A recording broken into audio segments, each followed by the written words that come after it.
but impacts are a little more tricky to identify whether they happen, why they happen, their value, their benefits, and everything that contributed to them.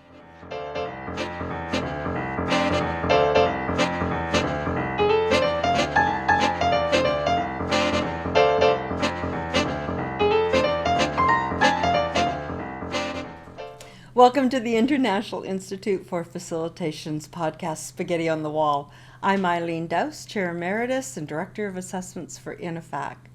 I'm joined today by Chris Sax. Great lady, very interesting woman. She's a higher education executive, and she's also a certified virtual facilitator with INIFAC. And today, probably very important for facilitators and anyone out there, we're going to talk about facilitating changing mindsets, that shifting from outcomes to impact. So thank you for joining us, Chris. Oh, Eileen, thank you for inviting me. Always happy to have a chat with you. It is great. Thank you. You are certainly on the pulse of many, many things. And when you and I were talking, you said, hey, Eileen, companies are really not doing that outcome anymore. They are shifting this mindset to have a facilitator come in, have a person come in, have a leader lead for impact. What is that? What's the difference? So outcomes and impacts, both very important.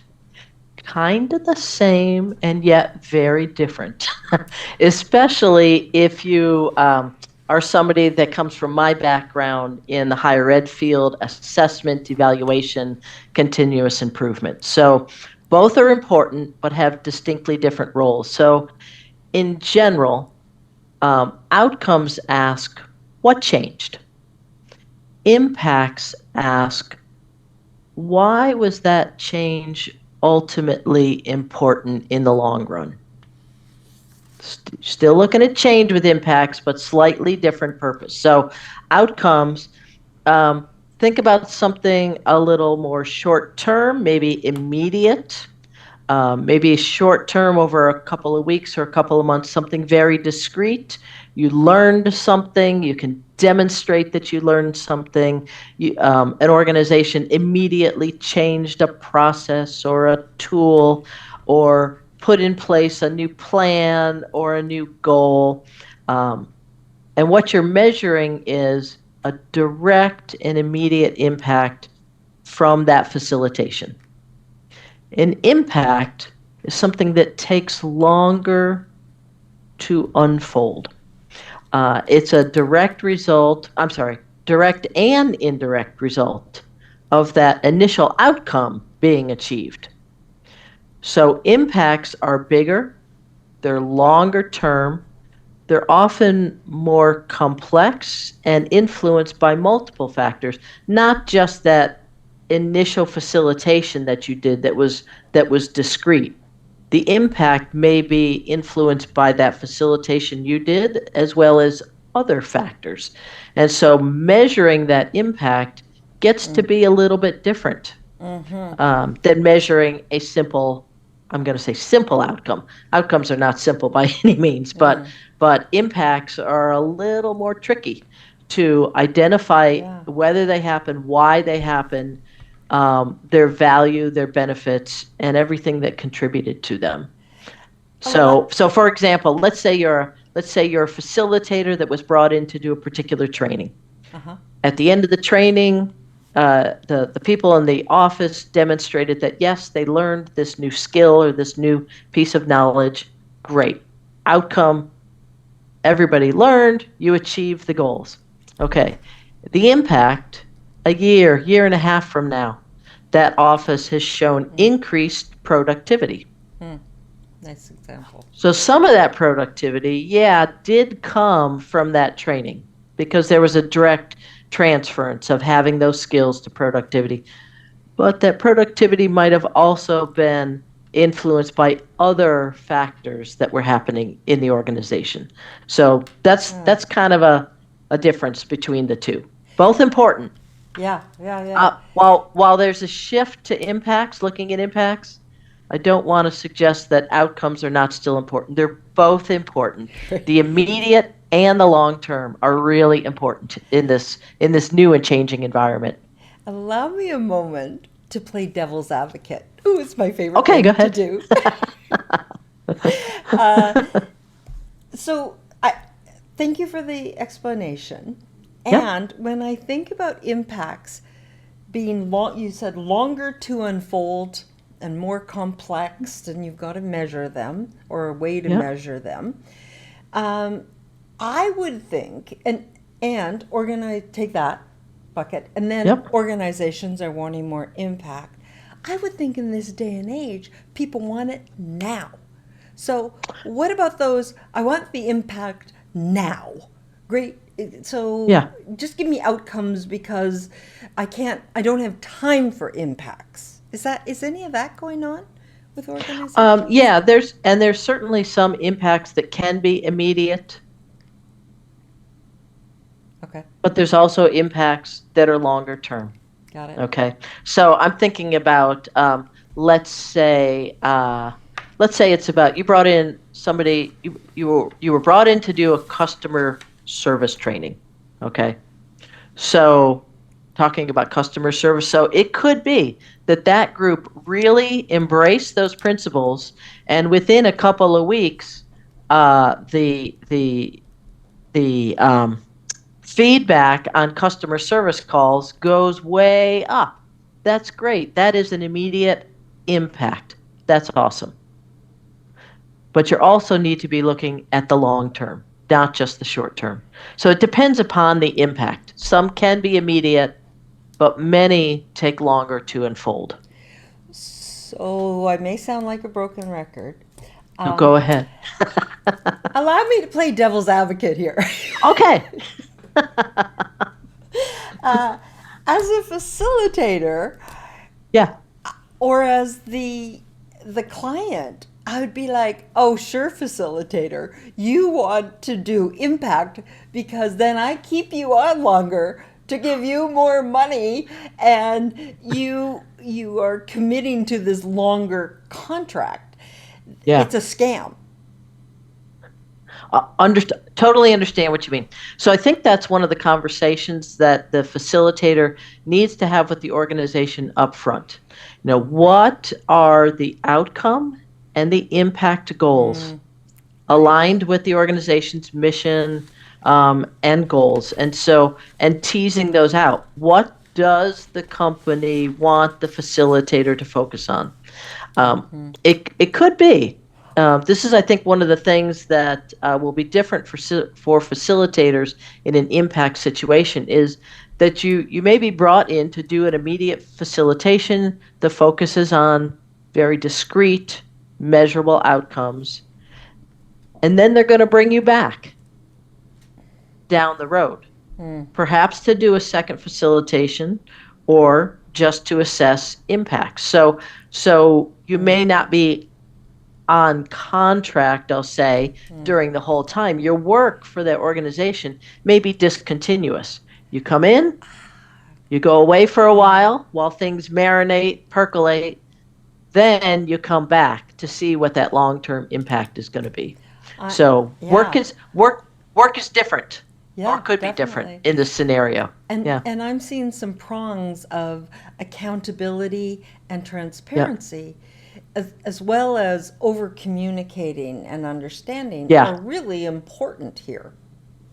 Yeah, and if you think about impact, transparency, and accountability, they're sort of mutually reinforcing, not necessarily sequential, almost like a Mm, matrixed relationship. yeah.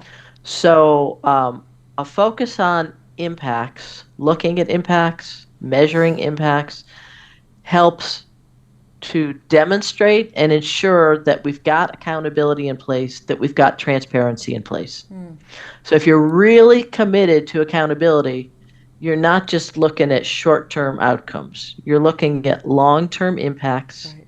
You're measuring, That's going to and be got coming up on my next question. I have a and big got one on that data one. about impacts, and you're communicating Yeah. about those impacts. Yeah. That's if you're really committed Right. to accountability. And Right. then it's that communication about the results, about the impact, whether or not there was an impact, the extent of the impact, the nature of the impact. That is the transparency. So they support each other, but it's not Yeah. necessarily that one leads to the other. Yeah. It's like I said, a matrix kind of relationship. Beautiful. I love it. Let's talk about measurement. Um, who measures? Hmm. How is it measured? When is it? All of the Yeah, W's. Talk to me about measurement and impact, especially when we're talking long term and yeah, certainly transformative, right? yeah. Maybe I transformed tomorrow or next month. So how do we measure that? Yep. So, a really good way to approach that at the very beginning, you know what your goal is, Yeah. okay? Um, you know what outcome you want, short-term outcomes. And so if you achieve those outcomes, thinking through what will happen in the big picture and over time, what will happen? What could happen if we do achieve those short-term outcomes? Hmm. And then identify how would you know if that actually happened. Yeah. That's so you don't wait till the end to figure out how you measure. Yeah. You got to pre-think the measure. Mm-hmm. And the measurement could be quantitative, it could be qualitative. There may be indirect measurements, direct measurements. Some are short term, some are longitudinal, some are discrete, some are, very, very broad focus groups.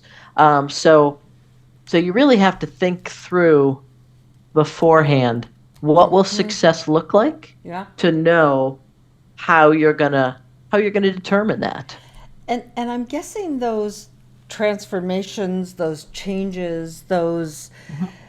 whatever, are both, when you're measuring, are both behavioral Mm. and numbers. Like we always think, oh, it's easy to measure numbers, Yeah, right? Yay, we're yeah. That 10% more. I think yes, definitely quantitative and qualitative. Those behavioral There you go. things are really gonna they're you're gonna think you're gonna have both quantitative and qualitative when you look at the behavioral aspects, but that's the thing that we often overlook Yeah. in that long term, um, both outcome and impact measurement. It's Mm-hmm. harder to do. It's Mm-hmm. no doubt very hard to do, and it can be subjective. A Mm-hmm. lot of it is self reported by individuals Yeah. rather than observation by a third party, an assessor. So it gets a little tricky. Yeah. But yes, behavioral aspects, just watching what people do, are more, for example, um, are more people coming to meetings? Are more people putting their hand up to volunteer for things? So it is quantitative, but it's also behavioral Mm-hmm. because you're watching, are people behaving a certain way? Mm. Are they choosing to interact? Are they choosing to be involved? I So I talked it's about. a it's a mixed methods kind of Yeah, approach. yeah. You can Yeah. see my wheels are also turning. When we talked about accountability and transparency, and if I stay with my Hmm. devil's advocate hat, it would seem to me in this measurements that there is this blissful opportunity to blame. Mm. Yeah, we didn't get Yeah. this because Eileen, I don't know, didn't show up at the meeting, or Eileen Yeah. didn't meet her numbers. So I hear the behavior and I hear the numbers, Yeah. and then I know that there's this self preservation component, and you have this facilitator, either internal or external facilitator or leader, looking Hmm. on. How do you avoid the blame game in this changing of mindsets? So that's a really good question. Really good point. Um, I think that's a combination of, so it starts with the leader, Yeah, doesn't start with the facilitator. I agree. It starts with the leader of the organization, um, truly having a continuous improvement mindset, which is not about blame. It's Right. about being reflective, identifying what needs to be improved, and and then we just improve it. We work on it as a group, as a team. It's not one person's fault. Rarely, rarely is it one person's fault, one office's fault, one system's fault. Right. It's usually a combination of things. So it starts with the leader, and it's not just saying that. That's something the leader really needs to believe Yeah. and themselves embody, and Yeah. people know that and see that up front. Yeah. Um, then comes the facilitator. So that's a conversation between the leader and the facilitator, and the facilitator continuing to carry that message through the facilitation and to keep people assured. And then uh, and then it's the follow up on that evaluation and assessment. Oh my goodness, don't change course. Oh, right. That Don't whole blame. Don't blame, because right. that then you just lose everybody's trust. But Exactly. yeah, it Um, really has to do with a culture yeah. of of really believing in learning, reflection, learning, and improvement for everybody. In my world, that's called having that growth mindset, right? Yes, And absolutely. whether I'm an executive coach or a leader or a facilitator Yeah, or a parent or a yeah, spouse or partner, I'm always asking people, what did we learn? What did yeah, we learn? yeah, Because you can't erase the past. You can yeah, prepare for the future, but you're in the present right now. So, sure, if we're going to deal with impact for the future, we've got to look at the now, right? And yeah, measure the past and the now for the future. I'm yeah. guessing, am I And on track here? no, you're absolutely on track with the growth mindset. That fits with continuous improvement. And th- another mindset that really bolsters this is a possibilities mindset, because you're not thinking about, Ooh, you do have to think about the past and what's working and what's not working, yeah, but you're also thinking about, okay, if we didn't do it this way, if we made this change, just think about what's possible. Your future thinking, forward thinking, not focused on the yeah, blame game of yeah. the past. Well, yes, Yeah, right. And along with game, their partner is that it won't work. It's not. I'm not even going to blame Chris, yeah, right? yeah, It's not going to work, Chris. It's just not going to work. Like the whole we've done this before, or sure we can try this, but it's not going to work. How do you give people that kick and say, well, could we try it for a week? How can a facilitator, how can a leader help yeah, those individuals get, if, I don't know if it's stuck, it's a mindset, right? How can yeah. we help those folks? So, you're saying that, and I'm thinking, I've been one of those people. If you stay someplace long enough, Mm, ideas come around again, mm-hmm. or things that you tried and it didn't work. Sooner or later comes along again. And I know that I've said to people, yeah, we tried that a long time ago and it just didn't Yeah. work. Yeah. So that's a hard thing to break, because you did try. You gave it the good Mm-hmm. old college try and it did not work. So I think the way, not just for individuals, but for the facilitator to help break that mindset, is maybe to take a pause. All right, it didn't work then. Why didn't it work then? What were the conditions then? Yeah. Nice. What are the conditions now? Nice.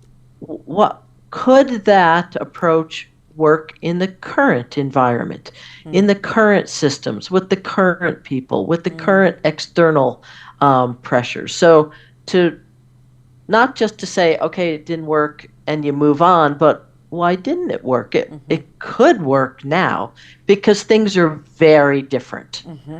Yeah. I would Yeah. add from the facilitator um, skills and technique component.